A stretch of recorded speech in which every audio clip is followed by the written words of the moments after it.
O livro de Êxodo é o segundo livro da Bíblia. Ele dá seguimento ao enredo do livro anterior, Gênesis, que termina com o neto de Abraão, Jacó, levando sua numerosa família de 70 pessoas para o Egito. O 11º filho de Jacó, José, tinha se tornado vice-comandante do Egito. Ele salvou toda a sua família durante um período de fome. Faraó, o rei do Egito, ofereceu à família que fossem viver lá como um refúgio seguro. Por fim, Jacó morre no Egito, e assim como José e todos os seus irmãos. Cerca de 400 anos se passam e a história do Êxodo começa. O nome se refere ao evento que acontece na primeira metade do livro, o Êxodo de Israel do Egito. O livro tem uma segunda metade, que acontece no pé do Monte Sinai. Nesse vídeo vamos nos concentrar somente na primeira metade, quando séculos se passaram e Israel prosperou e se multiplicou e encheu a terra. Esse versículo é um eco deliberado da bênção que Deus deu a toda a humanidade no Jardim do Éden. Lembra-nos da grande história bíblica até agora. A humanidade perdeu a bênção de Deus por meio do pecado e da rebeldia. E Deus escolheu a família de Abraão como instrumento através do qual ele iria restaurar as suas bênçãos para todo o mundo. Mas o novo faraó não vê Israel como uma bênção. Na verdade, ele vê esse grupo imigrante israelita como uma ameaça ao seu poder. Da mesma forma que em Gênesis a humanidade se revolta contra a bênção de Deus. Aqui o faraó tenta destruir a fonte da bênção de Deus, os israelitas. Ele os escraviza de maneira brutal, forçando-os a trabalhar e ordena que todos os meninos israelitas sejam afogados no Nilo. Ele é a pior personagem da Bíblia até agora. O seu reino é o ápice da rebelião da humanidade contra Deus. Esse faraó redefiniu o bem e o mal de acordo com seus próprios interesses de tal maneira que até mesmo o assassinato de crianças inocentes se tornou algo bom para ele. O Egito tornou-se pior do que a Babilônia do livro de Gênesis. Agora Israel grita por socorro contra essa nova Babilônia e Deus responde. Primeiro, Deus vira o mal do faraó de cabeça para baixo quando uma mãe israelita joga o seu filho no Nilo, mas dentro de um cesto. Ele flutua com segurança até a família do próprio faraó. Ele é chamado de Moisés e ele cresce para tornar-se o homem que Deus usará para derrotar o mal do faraó.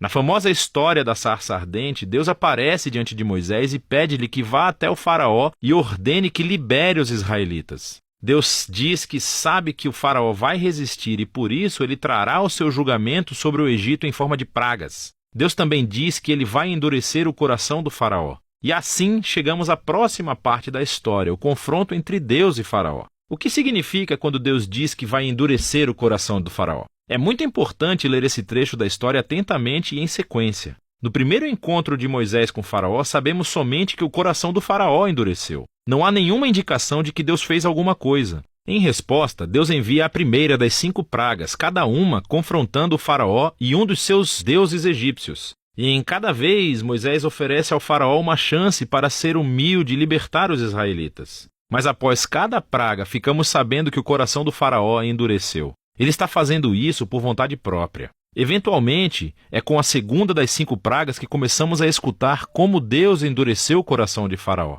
O propósito da história parece ser esse. Mesmo que Deus soubesse que faraó iria resistir à sua vontade, Deus ainda lhe deu a chance de fazer a coisa certa.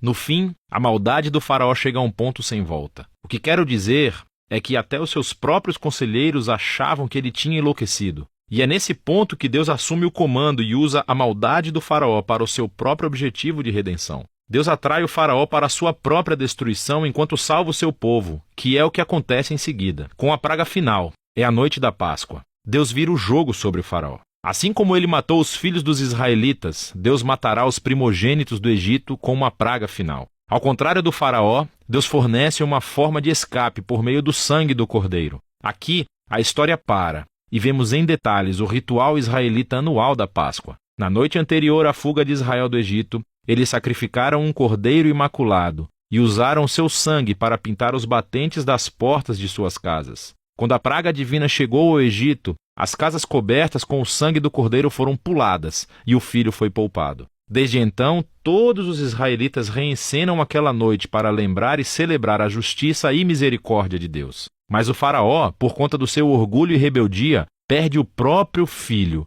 e é obrigado finalmente a libertar os israelitas. Os escravos israelitas fazem o seu êxodo do Egito, mas assim que eles saem, o faraó muda de ideia. Ele reúne o seu exército e persegue os israelitas para uma batalha final. Quando os israelitas passam pelas águas do mar em segurança, o faraó decide atacar e assim entra na sua própria destruição. A história do Êxodo conclui com a primeira canção de louvor da Bíblia. Chama-se A Canção do Mar. O verso final declara que o Senhor é rei. A canção reconta em poesia do que se trata a história do reino de Deus. Fala sobre como Deus tem a missão de confrontar o mal no seu mundo e resgatar aqueles que são escravizados pelo mal. Deus vai trazer todo o seu povo para a terra prometida, onde a sua presença divina viverá entre eles. Essa história mostra como é quando Deus se torna rei do seu povo. Depois que os israelitas entoam a sua canção, a história tem uma reviravolta. Os israelitas estão andando pelo deserto a caminho do Monte Sinai. Estão com fome, com sede e começam a criticar Moisés e Deus por terem sido salvos. Dizem que têm saudade dos bons dias no Egito.